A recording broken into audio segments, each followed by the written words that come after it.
The Path of Awakening. It was a crisp autumn morning when Kiko arose from his thin mattress. Dawn's first light was just beginning to peek through the cracks of his small hut. After splashing some cold water on his face from the basin in the corner, Kiko rolled up his bedding and tidied his sparse living quarters. He then sat down on the wooden floor to meditate. As he focused on his breath, thoughts of the busy day ahead floated through his mind. He was to meet his new teacher, Master Jiken, that morning. Kiko felt both nervous and excited to begin his Zen training under the renowned master. He wondered if he would prove worthy enough to learn the wisdom of the Buddha. The morning bells rang out from a nearby temple, signaling the hour. Kiko opened his eyes, took a deep breath, and headed out to start his day. He walked slowly but mindfully through the quiet forest paths, sensing his feet upon the earth and the soft breeze brushing his skin. Birds were beginning to sing overhead as the last stars faded from the lightening sky. When Kiko arrived at the gates of Master Jiken's temple, he removed his straw sandals and entered reverently into the stone garden. The master was waiting for him beneath the flowering cherry tree. Master Jiken was an elderly man with a wrinkled face that bore the signs of much laughter over the years. His eyes twinkled brightly as he smiled and bowed in greeting. "Welcome Kiko," Master Jiken said warmly. "I am pleased you will be studying and practicing here with me." Kiko bowed low. "Thank you, Master. I am deeply grateful for the opportunity." Master Jiken nodded approvingly. "Come, let us begin." The master led Kiko into the meditation hall, a simple room with wood floors and plain white walls. A vase of flowers and some calligraphy scrolls were the only adornments. They both sat facing each other on round cushions. "Tell me, why have you come to study Zen?" asked Master Jiken.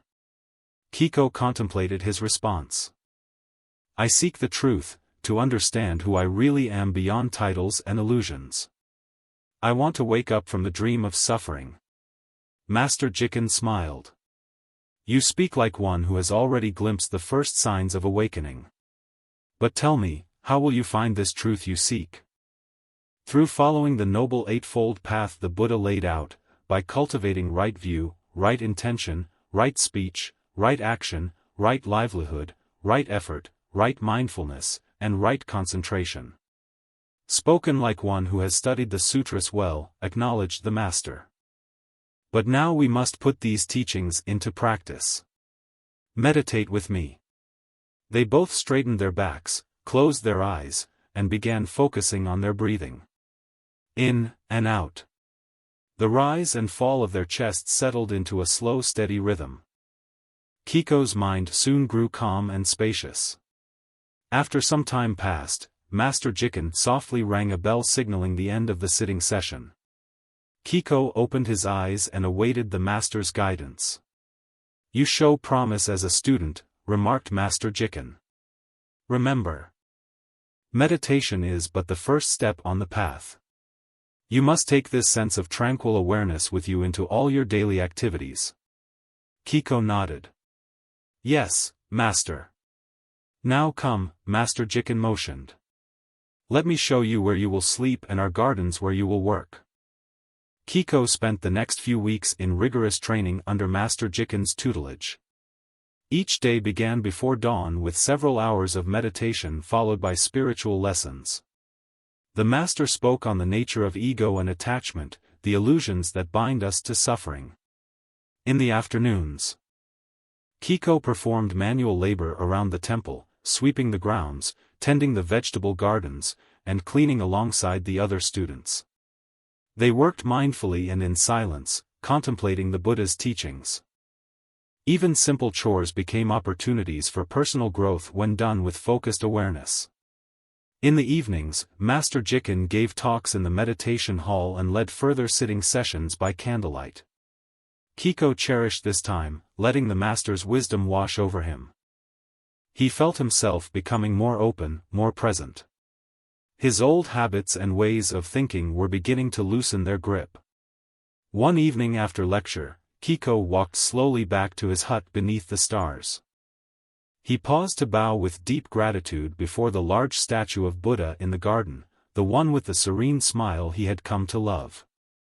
Kiko now understood that the peace he had been seeking wasn't found in any place or object, but rather in letting go of clinging and accepting each moment just as it is. Weeks turned to months as Kiko settled into the rhythms of monastic life. He became more attuned to the simple joys he had been blind to before, the chatter of sparrows bathing in the fountains, the smell of ink wetting rice paper, the sound of the meditation bell resonating in his heart. Slowly ego's hold began to dissolve. On an early spring day, Master Jikin gave Kiko his first koan, an illogical riddle aimed at breaking the intellect. Two hands clap and there is a sound. What is the sound of one hand? Kiko was struck momentarily speechless. His rational mind sputtered and stalled like a wave breaking against the rocks. After a long pause, he spoke honestly. I do not know, Master. Master Jikin nodded. Keep it in your heart and meditate on it. The answer will come when your mind is empty and receptive. Kiko contemplated the koan for weeks during sitting sessions. What is the sound of one hand clapping? He allowed the question to absorb his thoughts, letting it sink deeper and deeper into pure awareness. The answer continued to elude him, and his agitation grew. Then one day, in a flash of insight during meditation, the answer appeared. The sound of one hand is silence, wordless, serene, complete within itself. Kiko's entire being resonated with this realization.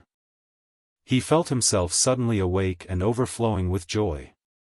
There was no sound that needed to be sought, only this timeless presence beyond words or concepts. Kiko humbly presented his insight to Master Jikin, who smiled knowingly and said, You have had a glimpse. But do not cling to it. And so Kiko continued his training. Master Jikin gave him new and more perplexing koans to contemplate. His dreams became clearer and more vivid. The changing seasons marked the steady passage of time. After 5 years of diligent practice, on the final day of a 7-day silent meditation retreat in the temple's forest hermitage, Kiko attained enlightenment. As he meditated in perfect stillness beneath the old pine trees, he awoke to his true nature, boundless as the sky, luminous, pure. The last traces of ego fell away. All separation dissolved. He saw directly that he was not separate from the birdsong, the budding leaves, the dancing light. All was awake within the heart of being. Kiko emerged from the forest changed. He walked with humble reverence for the wonder of each moment. Master Jikin affirmed that he had indeed awakened, though their relationship remained the same. This is only the beginning of the journey, the master said. You have reached the gateless gate, but much work remains. Continue to live each day in service to others. Kiko bowed in gratitude. Yes, Master. From then on, Kiko devoted himself selflessly to the temple. As the years passed, he became a teacher himself, guiding new students on the path that had been illuminated for him. On rare occasions a familiar spark would appear in a student's eyes, signaling the first flickerings of awakening. Kiko would smile, remembering that luminous insight under the pines so many years before. Though Kiko's enlightenment transformed him, in many ways he remained just as humble, just as disciplined in his daily practice. For he understood that the goal of the path was not some special state or grand achievement, but the perfection of wisdom and compassion, the awakening that allows one to truly be of benefit to all beings. This was the lifelong journey of waking up. Minute by minute. Kiko knew he still had much to learn. But he flowed with each new moment, open as the sky, grateful beyond measure for the wondrous opportunity of being born a human being. When his time on earth grew short, Kiko retired to a small hermitage hut behind the temple. Many students came to pay their respects, honoring the great teacher he had become, expressing their gratitude for his wisdom and guidance. Kiko accepted their kind words humbly. One sunny afternoon, after a long meditation filled with tranquil joy, Kiko passed peacefully from this world. A gentle breeze stirred the trees and clouds as his spirit merged back into primordial awareness, the luminous vastness from which he had come. Where there had been form, now there was pure formless presence. Though Kiko's body was gone, his peaceful demeanor, his compassion, and his encouraging words lived on in the hearts of all those he had touched.